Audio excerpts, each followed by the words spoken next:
미국은 이란을 계속해서 맹폭격하며 폭격기 전력을 총동원해 이란의 미사일 기반 전략을 무력화시키고 있습니다. 이제 미국이 1950년대에 만든 무기가 2026년에 이란이 사용하려던 모든 무기들을 압도하고 있습니다. B-52 스트라토포트리스가 투입되어 지금까지 이란이 겪어본 것 중 가장 파괴적인 공습을 감행하고 있습니다. 이란 미사일은 사라졌고 이란 정권은 단순한 사실을 직면하고 있습니다. 이것은 단지 시작일 뿐입니다. 그 이유는 영상 후반부에 설명해드리겠습니다.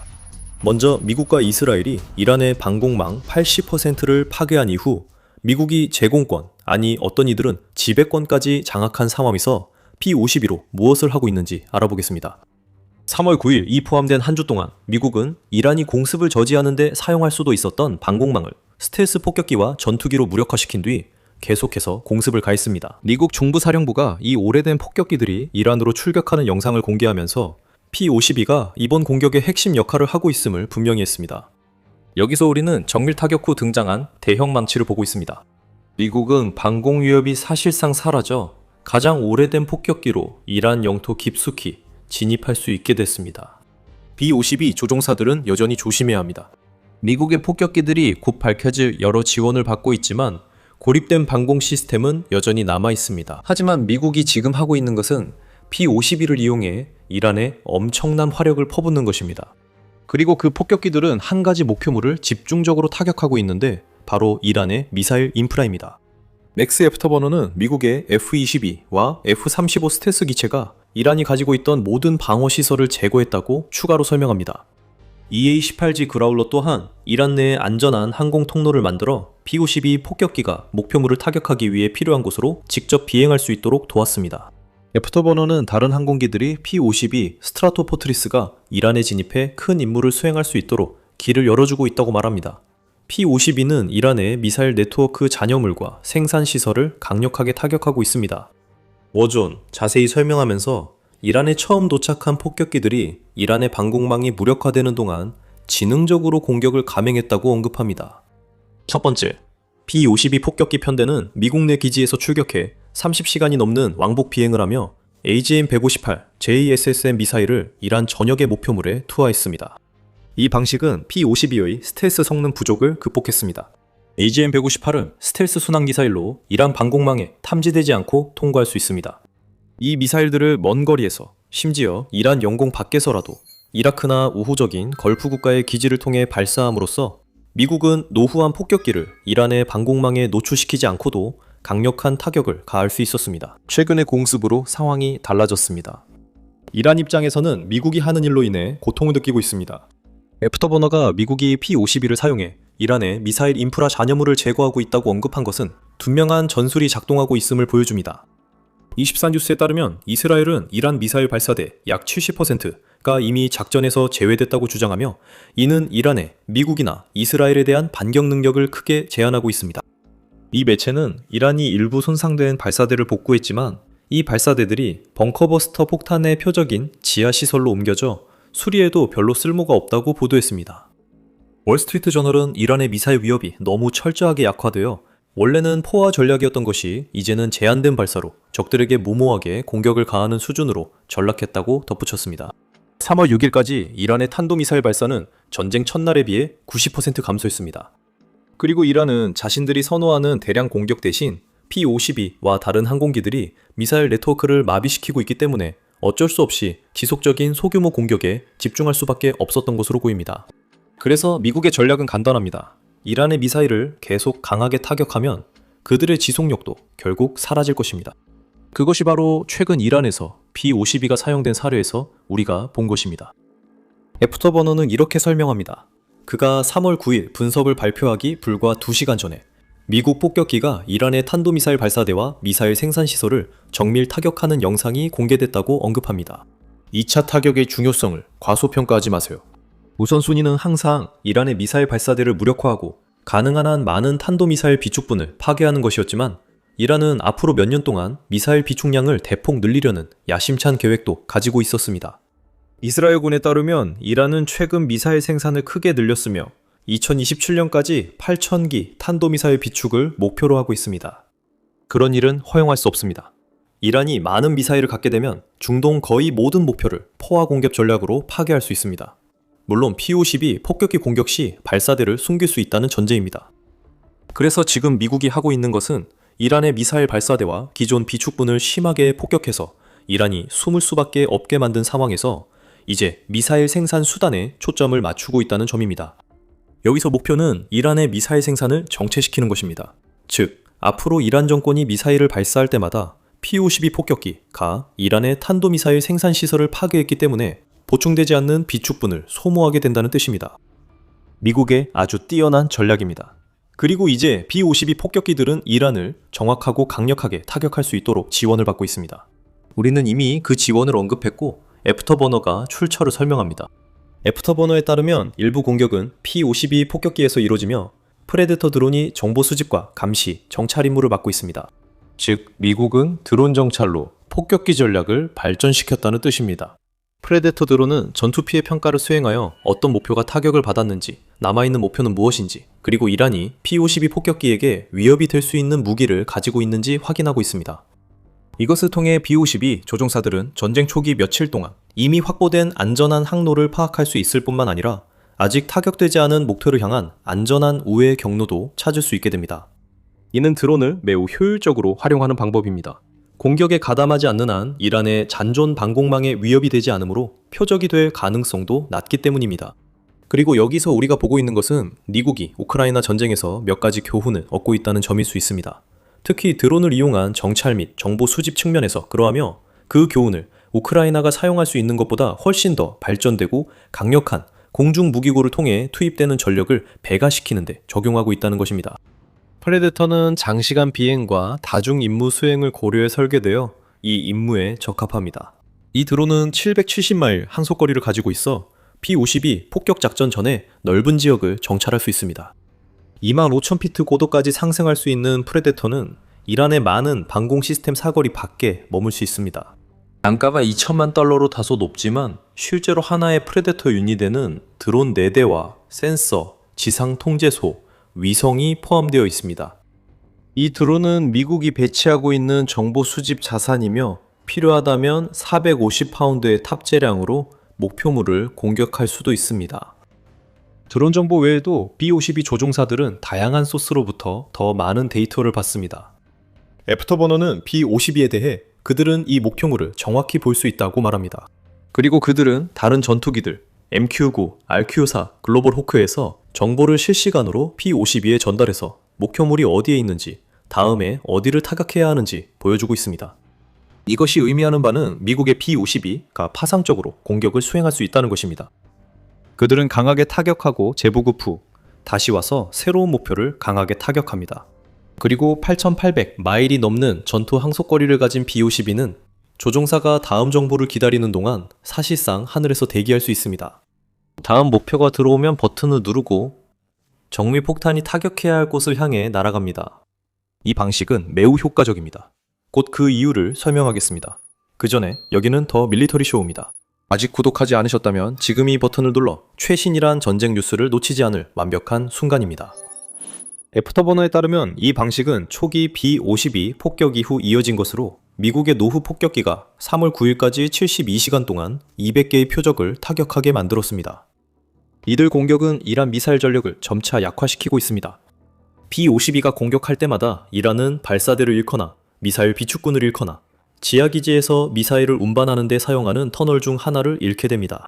그리고 이런 손실이 발생할 때마다 이란은 이스라엘, 미군 기지 또는 미국의 전쟁 노력을 직간접적으로 지원하는 걸프만 이웃 국가들을 공격할 수 있는 능력도 함께 잃게 됩니다. 미국은 이란을 미사일 중심 군사교리를 가진 나라로 만들면서 실제 미사일은 갖지 못하게 하고 있습니다. 이 모든 일을 60년 넘은 폭격기로 하고 있습니다. 하지만 나이에 속지 마십시오. B-52는 미국이 더 나은 무기가 없어서 배치하는 낡은 비행기가 결코 아닙니다. 이 폭격기는 미 공군이 사막의 폭풍 작전 당시 연합군이 투하한 모든 무기의 약 40%를 투하했다고 지적한 바로 그 폭격기입니다. 그리고 지금 이란에서 벌어지고 있는 일은 B-52가 여전히 막대한 화력을 투사하는 폭격기임을 증명하는 것입니다. 물론 이는 미국이 초기에 사용한 B-2 같은 스텔스 폭격기는 아닙니다. 하지만 B-52는 여전히 마하 0.84, 즉 시속 약 650마일의 속도에 도달할 수 있습니다. 그리고 이 폭격기는 약 7만 파운드의 무기를 탑재할 수 있는데 여기에는 폭탄, 미사일, 심지어 기뢰까지 포함될 수 있습니다. 그리고 바로 이 탑재 능력이 핵심입니다. 전투기는 미사일과 폭탄을 소수만 투하할 수 있지만 P-52는 한 번에 수십 개의 정밀 폭탄을 투하할 수 있습니다. 한 번 출격으로 여러 목표를 제거한 뒤에야 재장전이 필요합니다. 이란 전쟁이 계속되며 B-52의 역할도 점차 변하고 있습니다. 앞서 언급했듯이 미국이 처음 사용한 B-52들은 아마도 우방국 영토에서 스탠드오프 무기를 발사했습니다. 하지만 이란의 방공망이 점점 더 무너지면서 접근 방식에 변화가 생기기 시작했습니다. 애프터버너는 이 B-52들은 접근해 스탠드오프 거리에서 크루즈 미사일을 발사한 뒤 계속 비행할 수 있습니다. 라고 설명했습니다. 이란에서 제공권이 확보되면 P-52 폭격기들은 초기 공격 이후 이란 내부에서 추가 공격을 이어갈 수 있습니다. 이 목적을 위해 폭격기들은 2000파운드 폭탄이 장착된 합동 직격탄, 즉 제2담을 발사할 가능성이 높습니다. 또한 B-52는 최만 파운드 탑재량으로 이 폭탄 35발을 한 bom에 실어 목표를 완전히 파괴할 수 있습니다. 지금 이란 전역에서 우리가 보고 있는 것이 바로 그것입니다.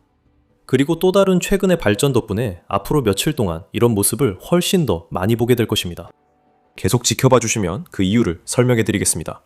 하지만 그 전에 애프터버너는 지금 이란에서 우리가 보고 있는 것이 미국이 자체적인 제공권 교리를 너무나도 완벽하게 실행하고 있어서 2월 말 첫 폭탄이 떨어지기 전 이란이 세웠던 어떤 전략도 산산조각 내버렸다고 덧붙였습니다. 미국 B-52 폭격기들이 연속 파상 공격 중입니다. 애프터버너는 미국, 이스라엘 그리고 이란이 노리고 있는 여러 걸프 국가들의 실제 위협이 되기 전에 잠재적인 위협들을 미리 무력화시키고 있다고 지적합니다. 전술은 교과서적입니다. 애프터버너는 먼저 스텔스를 이용해 방공망을 제압하고 조용한 통로를 만든 뒤 대형 폭격기를 투입해 지속적인 압박을 가한다고 설명합니다. P-52는 대형 폭격기 중 가장 무거운 기종 중 하나입니다. 이란은 매일 7만 파운드 P-52 폭장 무게를 온몸으로 체감하고 있습니다. 최근 한 사건으로 인해 앞으로 더 많은 B-52 폭격기가 이란에서 큰 혼란을 일으킬 것입니다. 그 사건은 간단합니다. 영국이 이제 미국이 자국의 공군기지를 사용할 수 있도록 허용한 것입니다. RAF 페어포드 기지가 사용 중이며 인도양의 디에고 가르시아 기지도 합류할 가능성이 높습니다. TWC대에 따르면 미국의 B-52 폭격기 3대가 이미 3월 9일 기준으로 노스다코타주의 마이노트 공군기지에서 출발해 해당 기지에 도착했습니다. 폭격기들이 배치됐으니 이란은 곧 지속적인 공습이 무엇인지 알게 될 것입니다. 왜일까요? 간단히 말해 영국이 미국의 공군기지 사용을 허락해 B-52 폭격기 이동 시간이 크게 줄어듭니다. 영국이 허락하기 전엔 미국 B-52 폭격기는 미국에서 이란까지 이동해야 했습니다. 물론 도착 후 인근 기지에 배치될 수 있었지만 그럴 경우 이란 미사일 공격 위험이 있었습니다. 하지만 이를 감안하지 않아도 P-52 폭격기는 목표 지점에 가기 위해 대서양을 건너 유럽과 아시아 일부를 지나야 했습니다. 폭격기들이 이란까지 갔다 오려면 여러 번 공중급유가 필요했습니다. 그리고 가장 기본적인 수준에서도 비행 시간이 길어질수록 문제가 발생할 가능성이 더 많아집니다. RAF 페어포드 기지가 활용되면서 B-52의 비행 시간이 대폭 단축되었습니다. 디펜스 인더스트리가 자세히 설명합니다. 미주리주의 와이트먼 공군기지에서 미국 최초의 B-52 편대가 출발했는데 이곳과 이란 사이의 거리는 약 1만 1000km, 즉 약 6835마일이라고 디펜스 인더스트리는 설명합니다. 그것은 P-52의 항속거리인 8800마일, 꽤 가까운 거리입니다. 그리고 이는 아직 돌아오는 여정을 고려하지 않은 수치입니다. 하지만 RAF 페어포드와의 거리는 단지 4500km, 즉 2796마일에 불과합니다. 이는 절반도 안 되는 거리입니다.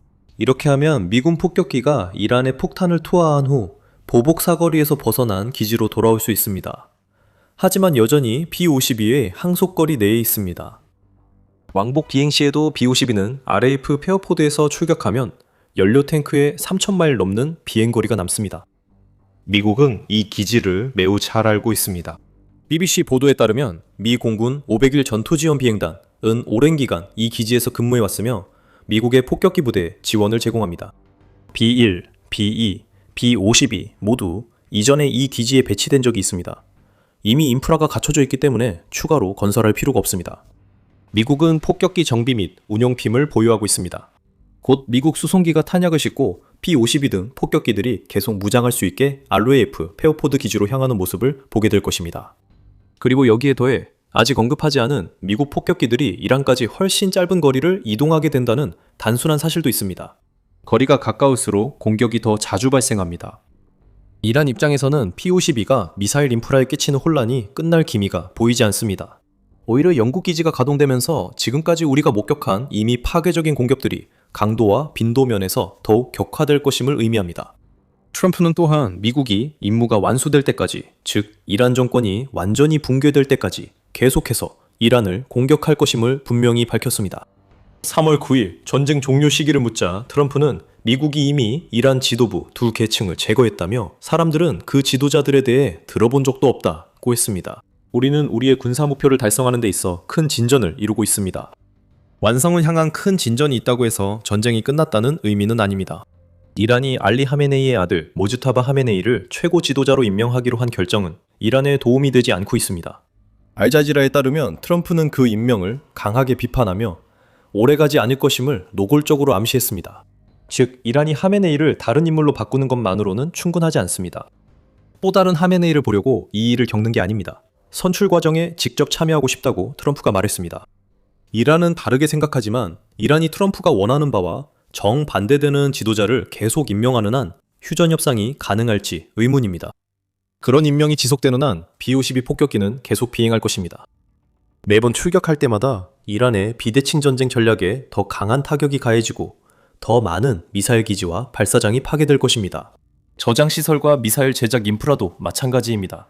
이것이 하메네이에게 의미하는 바는 그가 불과 2주도 안 되어 군사적으로 붕괴한 국가의 최고 지도자가 되었다는 점입니다. 그리고 모주타바 하메네이가 앞으로 닥칠 일에 대비해 계획을 세우려 할 때 그는 우리가 앞서 언급한 문제를 해결해야 합니다.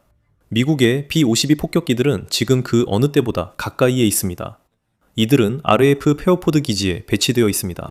이것은 하메네이가 미국이 미사일 시설 외에 다른 곳도 공격하기 전 스스로 지도자에서 물러나는 것이 나을 수 있음을 의미합니다. 결국 이란 새 정권이 우려할 대상은 가까워진 P-52 등 폭격기만이 아닙니다. 항공모함들은 여전히 페르시아만 지역 안팎에 있으며 그 안에는 미국의 폭격기만큼 이란에 큰 피해를 주고 있는 전투기들이 탑재되어 있습니다. 일부는 항공모함이 점점 쓸모 없어진다고 말합니다. 우리는 이에 대해 할 말이 있습니다. 그 내용은 저희 영상에서 확인하실 수 있습니다. 이 영상을 재미있게 보셨다면 더 밀리터리 쇼를 구독해서 미국의 이란 관련 최신 동향을 남들보다 먼저 받아보시기 바랍니다. 시청해주셔서 감사합니다.